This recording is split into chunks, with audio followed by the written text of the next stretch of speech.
Welcome to the Hoja on Architecture podcast, Teaching the Designer, Chapter 8, Bauhaus and Beyond.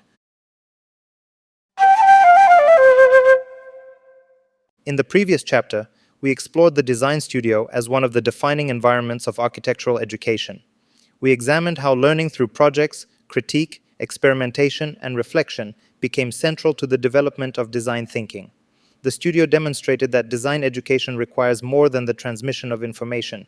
It requires opportunities to engage with problems actively and to develop judgment through practice. Yet during the 20th century, a new educational movement emerged that would challenge many existing assumptions about art, craft, industry, and design. Its influence would extend far beyond the institution in which it originated. That movement was the Bauhaus. Today, the Bauhaus occupies an almost legendary position within the history of design education. Its name appears in architecture schools, design textbooks, museum exhibitions, and popular discussions about modern design. Furniture, typography, graphics, buildings, and educational methods associated with the Bauhaus continue to shape contemporary practice. Yet the significance of the Bauhaus lies not only in what its students designed, but also in how they were taught. When people think about design education before the 20th century, they often imagine systems organized around historical precedent, artistic tradition, and established conventions. Much architectural education emphasized the study of classical models, formal composition, and inherited rules. Students learned by analyzing recognized examples and reproducing accepted standards. While this approach produced many accomplished practitioners, it also reflected a particular understanding of design knowledge. The Bauhaus challenged this understanding. Founded in 1919 by Walter Gropius in Weimar, the school emerged during a period of profound social, technological, and cultural transformation. Industrial production was reshaping everyday life. New materials and manufacturing processes were becoming increasingly important. Traditional distinctions between art, craft, and industry appeared increasingly inadequate for understanding the modern world. Within this context, the Bauhaus proposed a different vision of design education. Rather than separating artistic creativity from practical production, it sought to reconnect them. Students were encouraged to engage with materials, processes, experimentation, and making while simultaneously developing conceptual and aesthetic understanding. The goal was not simply to produce artists or craftspeople, but designers capable of responding to the conditions of a rapidly changing society. This emphasis on integration became one of the defining characteristics of Bauhaus education. Art and craft were no longer treated as separate domains. Thinking and making were expected to support one another. Theory and practice were understood as complementary rather than opposing activities. In many respects, the Bauhaus attempted to reunite relationships that had gradually become fragmented throughout the history of design education. One of its most influential educational innovations was the preliminary course, often associated with figures such as Johannes Itten. Rather than immediately specializing in a particular discipline, students first explored fundamental questions concerning form, color, material, composition, and perception. The objective was not simply to teach technical skills, but to cultivate ways of seeing, thinking, and experimenting. This approach reflected a broader educational philosophy. The Bauhaus viewed design education not merely as the transfer of existing knowledge, but as the development of creative capacities. Students were encouraged to investigate, question, test, and discover. Learning became an active process of exploration rather than passive acceptance. Workshops remained central to this philosophy. However, Bauhaus workshops differed in important ways from many traditional craft environments. They functioned not only as places of production, but also as laboratories for experimentation. Students explored relationships between materials, technologies, and forms in ways that reflected contemporary industrial realities. The workshop became a site of innovation. This connection between education and experimentation proved enormously influential. Design was increasingly understood as a process of inquiry rather than simply the application of established solutions. Educational environments were expected to encourage curiosity, risk-taking, and investigation.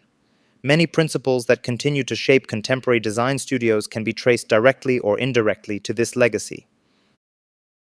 The Bauhaus also contributed to a broader shift in how design was understood socially.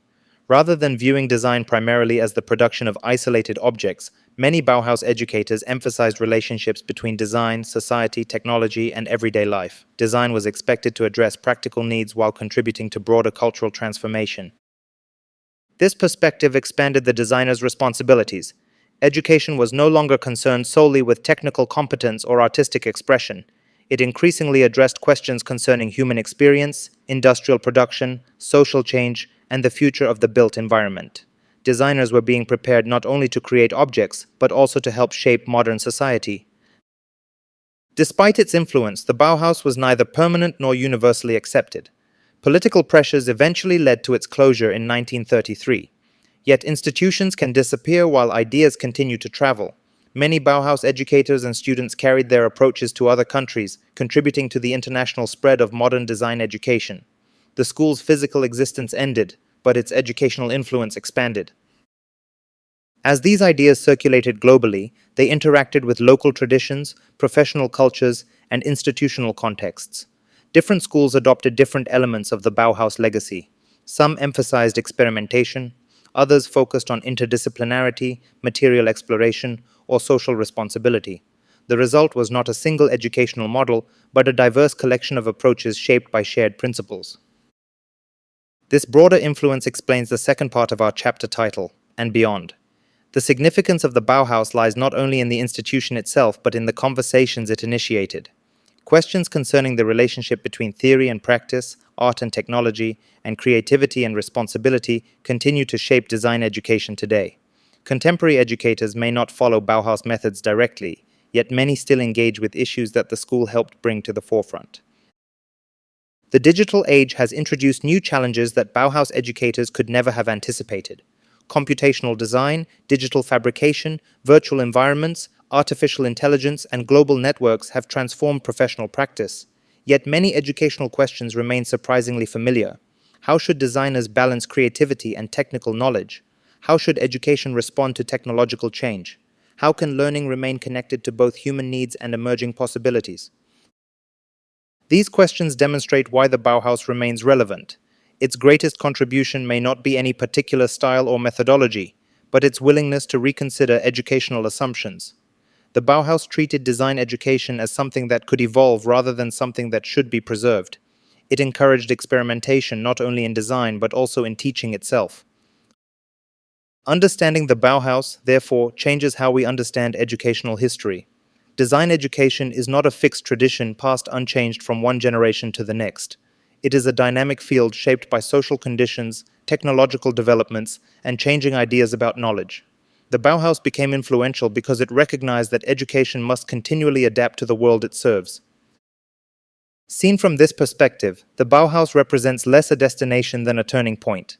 It challenged inherited boundaries, expanded educational possibilities, and encouraged future generations to rethink what design education could be.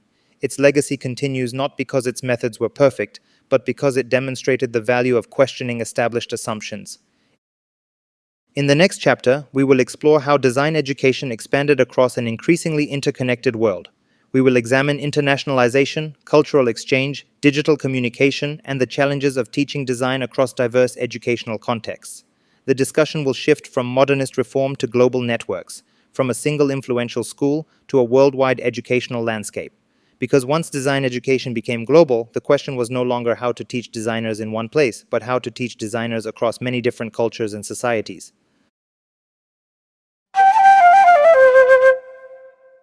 This concludes Chapter 8 of Teaching the Designer, Bauhaus and Beyond. Thanks for listening. See you in the next episode.